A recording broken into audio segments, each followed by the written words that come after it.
Welcome to Techie Leopard channel. In today's video, I'll show you how to create a channel on your Slack workplace. Now, it is very easy to create a channel in Slack. It's basically easier than deleting a channel on Slack. Now, to create a channel on Slack, what you have to do is, at first, just go ahead and open up your Slack software. You can also open up your browser and go to slack.com over there. Then just go to the workplace you want to create a channel in. And after you're in the workplace that you want to create a channel in, on the left hand, you'll see channels. You can extend this. From here, you'll see an add channel button. So you have to click on it to create a new channel. So just click on it.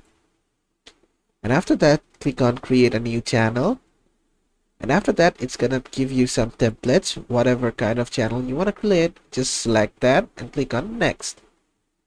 Then you can either make it a private channel or a public channel. I'll make it a public one. Then you can just give it a channel name. Let's say Gossip.